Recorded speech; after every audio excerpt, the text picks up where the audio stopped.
इस जल को देख रहे हैं आप? ये मलिन है, इसमें कुछ गंदगी है, किंतु यदि आप इसे कुछ समय के लिए ऐसे ही छोड़ दोगे तो आप देखोगे ये मैल अपने आप इसके तले जाकर बैठ जाएगा। यदि इस पात्र को हिलाओगे तो कुछ नहीं होगा, शांत छोड़ दोगे तो ये मैल अपने आप नीचे चला जाएगा। उसी प्रकार जब हमारे जीवन में कोई समस्या हो, हमारे जीवन में अशांति हो, तो कोई हलचल करने से या संतोष खो देने से हमें उसका हल नहीं मिलेगा। शांत रहकर विचार करोगे तो उसका हल मिलेगा। स्मरण रखिएगा, धीरज और संतोष से, शांति से विचार करोगे तो कितनी भी बड़ी समस्या क्यों ना हो, उसका हल अवश्य निकाल लोगे।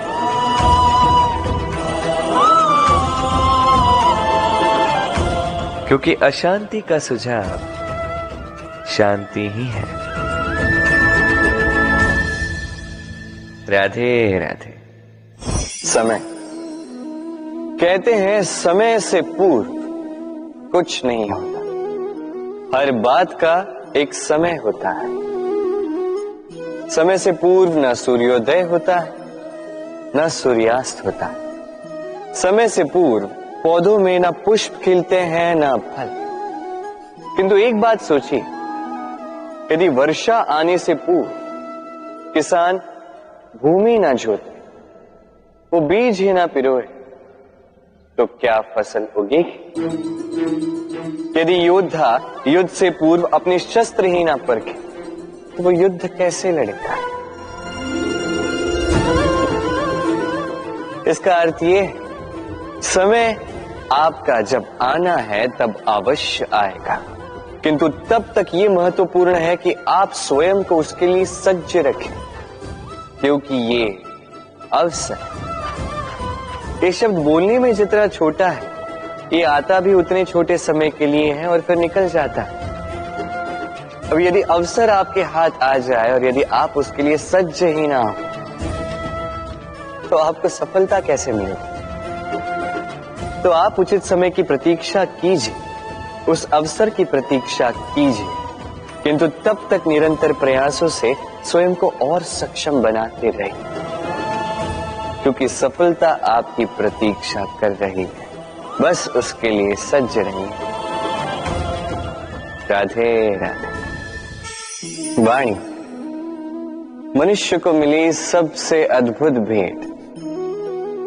ये वाणी है जो मनुष्य को संसार में सारे अन्य जीवों से भिन्न बनाती है, संसार में सबसे ऊपर ले जाती है। इसी वाणी के कारण हम एक दूसरे से संवाद साध सकते हैं। मैं अपनी मन की भावनाएं किसी से व्यक्त कर सकता हूं, कोई और उसके मन की भावनाएं मुझसे व्यक्त कर सकता है। ये वाणी ही हमारी सबसे बड़ी ढाल भी है। अब देखिए ना, आपने देखा होगा किसी की वाणी मीठी होती है तो लोग उससे प्रेम करते हैं, उसे अपना मित्र बनाते हैं। वहीं किसी की वाणी यदि कड़वी होगी तो लोग उससे घृणा करते हैं, उसे अपना शत्रु मान लेते हैं। ये वाणी ही है जो भाषा बनकर हमारा इतिहास लगती है। किंतु क्या हम सच में वाणी के विषय में इतना सोचते हैं जितना हमें सोचना चाहिए? सोचिए, मनुष्य को बोलना सीखने में कितना समय लगता है? कुछ बालक 1.5 वर्ष की आयु में सीख जाते हैं, कुछ 2 वर्ष, कुछ 3। अब मनुष्य 1.5 वर्ष की आयु में बोलना सीख तो जाता है, पर क्या बोलना है ये जीवन भर सीख नहीं पाता। इस पे ध्यान केंद्रित कीजिए, समझने का प्रयास कीजिए कि बोलना क्या है। अपनी वाणी शुभ रखिए, अपनी वाणी मीठी रखिए, और इसी मिठास के साथ मेरे साथ आकर कहिए, राधे राधे। हम में से कई लोग अक्सर स्वयं को अकर्मण्य मान लेते हैं, सोचते हैं अब तक इतने प्रयास किए, कुछ नहीं मिला, कदाचित आगे भी कुछ नहीं मिलेगा, और इसीलिए अपने जीवन का सारा बोझ किसी और के कंधे पर डाल देते हैं, स्वयं पर विश्वास ही खो देते हैं। क्यों नहीं समझ पाते ये बात? कि जब तक पांव में कांटा नहीं चुभेगा व्यक्ति को ज्ञात कैसे होगा कि आगे नीचे देखकर चलना होगा। सूर्य को स्वयं जलना पड़ता है ताकि दूसरों को प्रकाश दे सके। रात्रि के अंधकार से लड़ने के लिए चंद्रमा को आकाश में अकेले चलना पड़ता है। नदी अपनी यात्रा कैसे बनाती है, अपना मार्ग कैसे बनाती है, इन चट्टानों से लड़कर बनाती है। यदि आप स्वयं आपकी सहायता करने में सक्षम नहीं रहे तो निश्चित रूप से आपका यह जीवन व्यर्थ ही है। स्मरण रखिएगा, इस संसार में अपने जीवन का भार अपने ही कंधों पर उठाना पड़ता है। दूसरों के कंधों पर केवल शव यात्रा चलती है। और इस संसार में जीवित वही है जो आत्मनिर्भर है।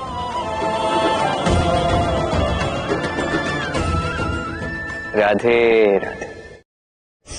कभी आपने किसी कुंभकार को देखा है एक पात्र बनाते हुए?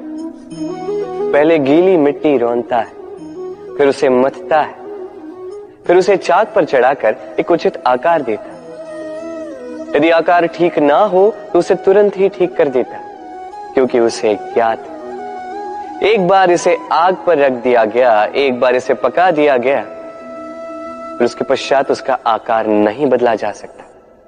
यहां पे छिपी है एक सीख। सारे माता पिताओं के लिए यहां एक सीख है। माता पिता ऐसे ही तो होते हैं। उन्हें अपनी संतान को समय के अनुसार श्रेष्ठ संस्कार देने चाहिए। माता पिता को कभी उनका विधाता नहीं बनना चाहिए, किंतु हर समय सदैव प्रयास कीजिए कि उन्हें उचित दिशा दिखा पाओ। कभी कोमलता से, कभी प्रेम से, तो कभी कठोरता से उसके जीवन को, उसके व्यक्तित्व को आकार देने का प्रयास करना चाहिए। क्योंकि जिस प्रकार एक बार पकने के पश्चात उस पात्र का आकार नहीं बदला जा सकता, उसी प्रकार आयु बढ़ने के पश्चात संतान के संस्कार नहीं बदले जा सकते। स्मरण रखिए। राधे राधे। ईश्वर ने बेलों को खड़े रहने की शक्ति नहीं दी, ईश्वर ने यह शक्ति दी वृक्ष को। इसलिए बेलें वृक्ष का सहारा लेके खड़ी रहती, उसी पर फलती। अब ये बेलें दो प्रकार की होती, एक वो जो इस वृक्ष पर खिलती हैं, पुष्प गाती हैं, स्वयं भी सुंदर दिखती है, वृक्ष को भी सुंदर बनाती। दूसरी वो जो वृक्ष को पूर्णतः सुखा देती, उसकी प्राण शक्ति उससे सोख लेती और अंत में स्वयं भी मुरझा जाती। स्मरण रखिए, यदि कोई व्यक्ति सदैव आपके साथ खड़ा रहा, सदैव आपका संबल बनकर रहा, सदैव उसने आपकी सहायता की, और यदि आप उसके साथ छल करोगे तो आपका पतन निश्चित है। ऐसा कभी ना करें। सदैव ऐसे लोगों को प्रेम दे, सम्मान दे, और मेरे साथ आनंद से कहें राधे राधे। आइए इस पौधे से मिलिए। मेरे लिए ये पौधा अत्यंत प्रिय है। मैं इस पौधे से बहुत प्रेम करता हूं। अब सोचिए, यदि इसी प्रेम में मैं इसे दिन में 6 बार जल दूं तो क्या इसका विकास और अच्छे से होगा? क्या वो इसके लिए शुभ होगा? कदापि नहीं। इसकी जड़ें गल जाएंगी, इसकी जड़ों में जो जल सोखने की शक्ति है वो समाप्त हो जाएगी। तो आवश्यक क्या है? आवश्यक है कि उचित मात्रा में इसे जल दिया जाए। आवश्यक है कि उचित समय के पश्चात इसे जल दिया जाए। आवश्यक है कि इसे सूर्य का ताप भी सहना होगा। आवश्यक है कि हर कार्य मर्यादा में होना चाहिए। अब यही भूल अधिकतर माता पिता कर बैठते हैं।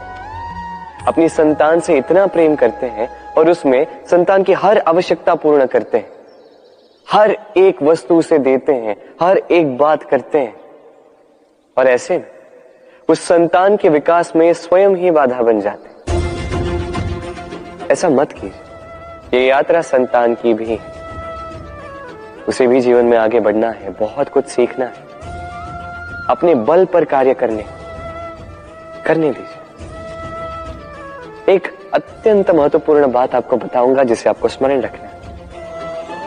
प्रेम और शत्रुता यदि अति है तो घातक है। हर बात में संतुलन बनाकर रखें और मेरे साथ प्रेम से कहें, राधे राधे। हम सभी मंदिर में जाते हैं, ईश्वर के समक्ष बैठकर हाथ जोड़ते हैं और अपनी मांग रखते हैं। कभी सोचा है ईश्वर को कैसे लगता होगा कि मेरे भक्त मेरे पास आते हैं केवल अपनी इच्छा पूर्ति के लिए, मुझसे मिलने के लिए नहीं। कई सारे लोग मंदिर जाते हैं, अपनी इच्छा ईश्वर के समक्ष रखते हैं। अब यदि उनकी इच्छा पूर्ण ना हो तो हताश हो जाते हैं। अब से जब भी आप मंदिर जाओ, ईश्वर के समक्ष बैठो, हाथ जोड़ो और कहो धन्यवाद। धन्यवाद ईश्वर, आपने मुझे जो कुछ भी दिया है उसमें मैं प्रसन्न हूं। बस मुझे मार्गदर्शन दे कि कैसे मैं अपने कर्मों से, स्वयं अपने कर्मों से वो सभी प्राप्त कर सकूं जो मैं पाना चाहता हूं। ईश्वर से केवल मांगने जाओगे तो ईश्वर के समक्ष स्वयं को बहुत ही छोटा पाओगे, किंतु यदि स्वयं कर्म करके ईश्वर को धन्यवाद कहने जाओगे तो सही अर्थ से आपको ईश्वर मिल जाएंगे। राधे राधे। अद्भुत बात है ना, हमें सदैव हमारे नाम से बुलाया जाता है, नाम से हमारी पहचान है। ये नाम ही है जो इतिहास में स्थान बनाने में हमारी सहायता करता है। नाम बनाने के लिए व्यक्ति क्या कुछ नहीं करता, नाम पर कलंक न लग जाए इसके लिए क्या क्या प्रयास नहीं करता। अपने जो कुछ भी पाया, धन, संपत्ति, सुख, ये सब कुछ नाम के समक्ष छोटा है। नाम सबसे ऊपर रह जाता है। ये नामकरण संस्कार सदैव हमारे लिए अत्यंत महत्वपूर्ण होता है। अब आपको क्या लगता है मैं किस नाम की बात कर रहा हूं? वो नाम जो हमने जन्म से पाया? नहीं, मैं उस नाम की बात कर रहा हूं जो हमने हमारे कर्मों से अर्जित किया। जो जन्म से प्राप्त हुआ वो मृत्यु के साथ चला जाए। ये तो जो नाम कर्मों से प्राप्त होता है वो हमें अमर करता है। माता पिता से हमें जन्म मिला, जन्म से मिले संबंध में, समाज से मिले मित्र, प्रकृति से मिला भोजन। यदि कुछ ऐसा है जो हमने स्वयं पाया तो वो है हमारे कर्मों का फल। वो है वो नाम जो हमने कर्मों से अर्जित किया। इसलिए सदैव श्रेष्ठ कर्म कीजिए और मेरे साथ प्रेम से कहिए, राधे राधे। मनुष्य भी कितना विचित्र प्राणी है, सदैव संघर्ष करता है, सदैव प्रयास करता है कि वही सबसे बड़ा बने, प्रयास करता है कि उसके समक्ष सबके शीश झुके हुए हैं और उसके लिए सबसे पहले शक्ति प्राप्त करने का प्रयास करता है। शक्ति प्राप्त कर भी लेते हैं और उसके भय से सबको अपने समक्ष झुकाते हैं, किंतु एक महत्वपूर्ण बात भूल जाते हैं, समझ ही नहीं पाते। चलो मैं आपको उदाहरण देता हूं। कभी आपने किसी वृक्ष को देखा होगा, उसकी डालियां देखी होंगी जो फल के बोझ के कारण झुक जाती, वो फल टूटता है, पुनः ऊपर जाती है, फिर एक और फल देती, वो टूटता है, पुनः ऊपर जाती, सदैव झुकी हुई नहीं। कभी कभी चलते चलते आपने देखा होगा, कभी आपका पांव किसी पौधे पर पड़ जाए तो पौधा दब जाता है, किंतु जैसे ही पांव हटाओ पौधा पुनः खड़ा हो जाता है। स्मरण रखिए, ये अत्यंत महत्वपूर्ण बात। जो शीश भय से आपके समक्ष झुकते हैं वो विरोध में सबसे पहले खड़े रहते हैं। आप जीते, सबको जीती है, किंतु बल के भय से नहीं। उन्हें जीतिए प्रेम के समुद्र। राधे। आज आपको एक कथा सुनाता हूं। एक बार एक व्यक्ति ने अपने द्वार पर लिख दिया, आज मैं बहुत दुखी हूं, आज मुझसे कोई मिलने ना आए। कुछ समय पश्चात उसका मित्र आया, उसने वो शब्द पढ़े और फिर भी जाकर उससे मिला। उसने कहा कि मुझे पढ़ना तो नहीं आता, किंतु मेरे मित्र के मन का ये दुख, ये मुझे पुकार अवश्य लेता है। ये होते हैं सच्चे मित्र। किसी कारणवश यदि आप दुखी हो, समस्या का हल निकाल नहीं पा रहे हो, इस संसार से कट जाना चाहते हो, तब भी ये मित्र आपके साथ रहता है। भले ही आपको कोई हल ना दे पाए, संबल बन के अवश्य रहता है। भले ही आपका दुख कम ना कर पाए, आशा की किरण अवश्य दिखाता है। जब आप इस संसार से कट जाते हैं, तब भी आपसे जुड़ा होता है आपका ये मित्र, ये सच्चा। अब मनुष्य जो है बड़े विचित्र होते हैं। इन्हें किसी भी वस्तु का महत्व केवल 2 बार ज्ञात होता है, एक मिलने से पूर्व, 2 खोने के पश्चात। अब इसी प्रकार हमारे मित्र भी तो होते हैं। यदि आज आपके मित्र आपके साथ हैं, तो उन्हें आभार व्यक्त करें, उन्हें प्रसन्न रखें, उनका महत्व समझें, क्योंकि एक बार आपने इन्हें खो दिया, पश्चाताप करने पर भी पुनः नहीं लौटेंगे। तो प्रेम कीजिए, मित्रता निभाइए और मेरे साथ आनंद से कहिए, राधे राधे। ठहरती केवल यादें, केवल यादें। ये समय, ये कभी नहीं ठहरता। अभी यादें मीठी होंगी या कड़वी, ये किस पर निर्भर करता है? आपके कर्मफल के चयन पर। यदि आप इस जीवन को समझना चाहते हैं, अपनी हुई भूलों से कुछ सीखना चाहते हैं, तो पीछे देखिए। आपके बीते हुए कल से बड़ा शिक्षक आपको इस संसार में और कोई नहीं मिलेगा। यदि आप जीवन जीना चाहते हैं, तो आगे देखिए। सारी संभावनाएं, सारे अवसर वहीं।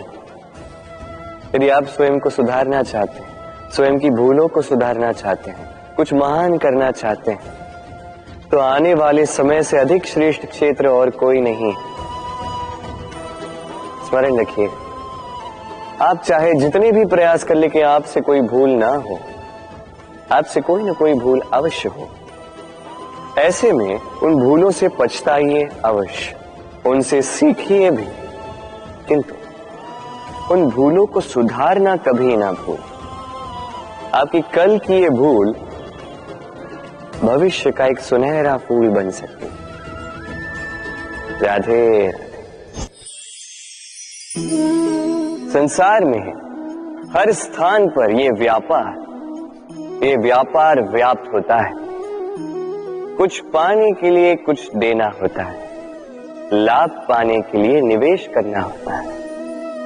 यदि किसी के भाव जानने हो, तो स्वयं की भावनाओं को व्याय करना ही होता है। अब देखिए ना, किसी का वास्तविक आचरण जानना हो, तो उसे स्वतंत्रता दे दो।